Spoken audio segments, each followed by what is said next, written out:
Okay, so let's try and unpack this. Imagine being the youngest prime minister your country's ever had.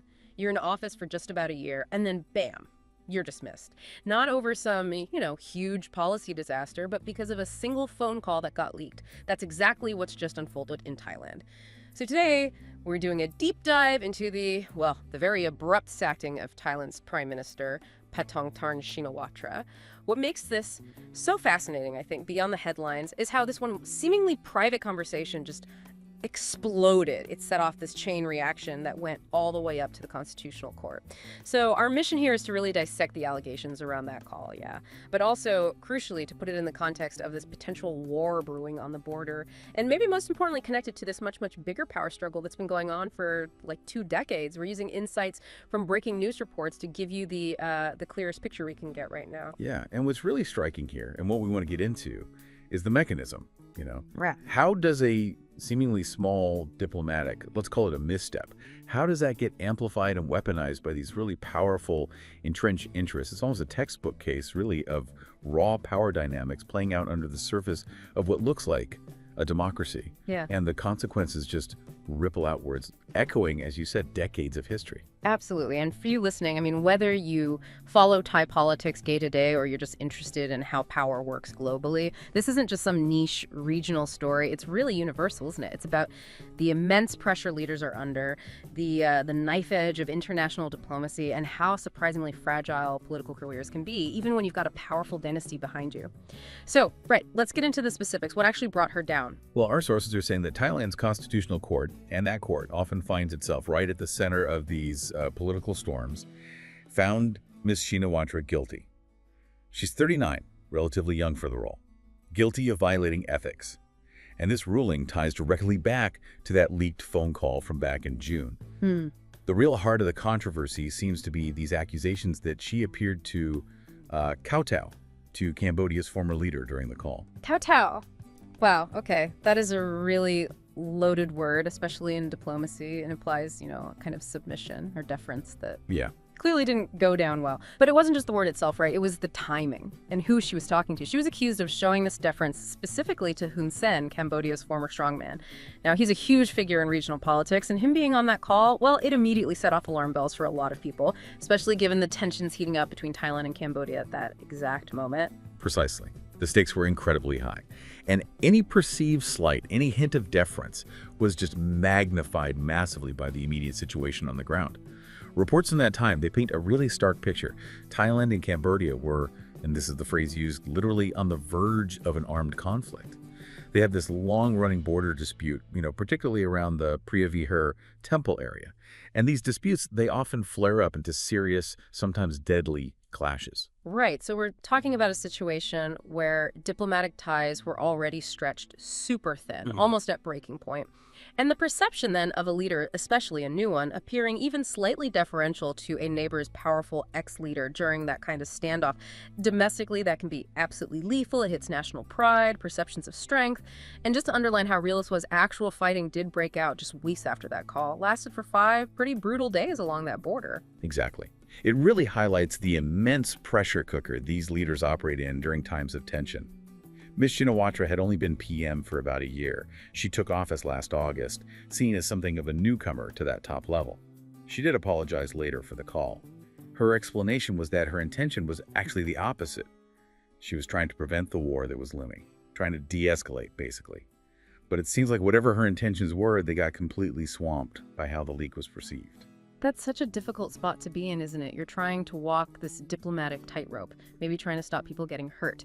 And the very act of trying gets twisted, or at least interpreted, as weakness or some kind of ethical failure by courts, by the public, or parts of it anyway. It really makes you think about, the reality of high-stakes diplomacy. How practical is it when every single word can be picked apart and used against you, especially maybe when there's this underlying political friction just waiting for an opportunity? That phrase you used, underlying political friction, that's absolutely key here. Yes. Her apology, her stated goal of averting war, that speaks to the diplomatic maneuvering.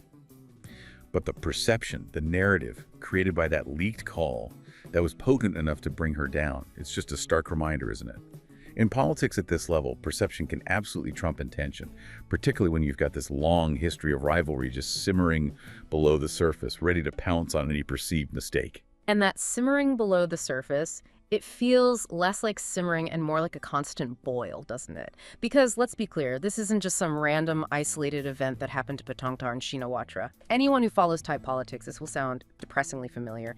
It's another round in the Shinawatra family's long fight against the establishment elites. Our sources are explicit. She is now the 6th prime minister, either from or directly backed by the billionaire Shinawatra family, to be removed from office. 6th. That's exactly it. This isn't just, a political oopsie. It's another chapter. It's a repeating pattern in this very long, very drawn-out battle for power, going back 2 decades. This struggle basically pits the country's warring elites against each other. You've got the sort of populist forces, generally led by the Shinawatras, versus a more traditional conservative establishment, and often institutions like the military and parts of the judiciary, especially the Constitutional Court, have been key players' tools, you might say, in this fight, frequently used to push out elected leaders. So it's the classic Shinawatra playbook, almost in reverse. Win power democratically, then face an institutional challenge designed to remove you. Can you maybe walk us through some of the previous instances? Because seeing it happen again and again really drives home how deep this conflict runs. Sure. So the family patriarch, Thaksin Shinawatra, he first came to power with these hugely popular populist policies, really resonated with Thailand's rural voters, the working classes. But that success immediately put him on a collision course with the old guard.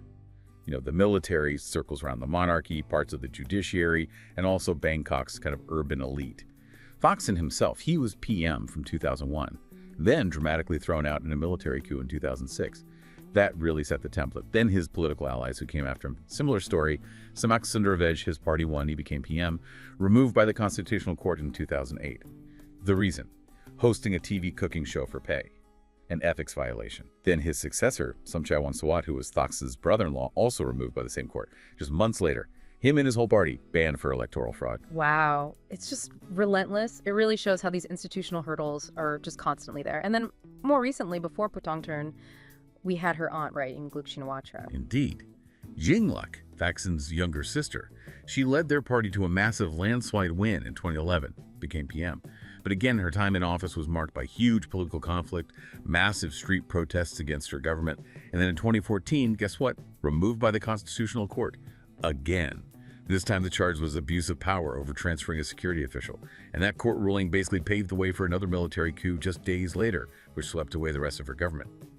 So yeah, Paetongtarn's dismissal fits right into this long, rather unfortunate family tradition, you could say. So just to kind of sum that up, you have this incredibly powerful family dynasty. They keep winning elections, often by large margins, based on popular support, but just as consistently they get knocked out of power, either by military coups or these, let's say, highly controversial court rulings. It feels less like politics and more like a game where the rules keep changing, or one side has a way to just reset the board whenever they're losing. It makes Paetongtarn's dismissal seem less about her specific actions on a phone call and more about this ongoing, decades-long war for control in Thailand, a war against these entrenched, often anti-democratic forces. That's a very good way to put it. Her removal, following her father, her aunt, others backed by the family, it really does illustrate this deep structural fault line in Thai politics. It points to this fundamental disagreement among the country's elites about who should rule and how. And the fact that we've seen this script play out 6 times in 2 decades, it shows these aren't just one-offs. They're symptoms of this basic unresolved power struggle. And it definitely raises big questions about accountability and the real meaning of democratic mandates when they can be overturned like this. It's just wild to think about the political whiplash the average Thai person must feel. You elect leaders, they take power, and then poof, they're gone again because of these deep-seated fights. And it really throws into sharp relief how a small thing, or what seems like a small thing, like one leaked phone call, can become incredibly potent. Easily weaponized, maybe? Or just amplified to serve these bigger agendas? The call itself almost becomes secondary to the opportunity it represents in this endless power game. Exactly. Well, the trigger, the immediate cause, was this alleged ethical breach on the phone call. The real significance is how that event landed, how it was interpreted and used within that existing supercharged political atmosphere.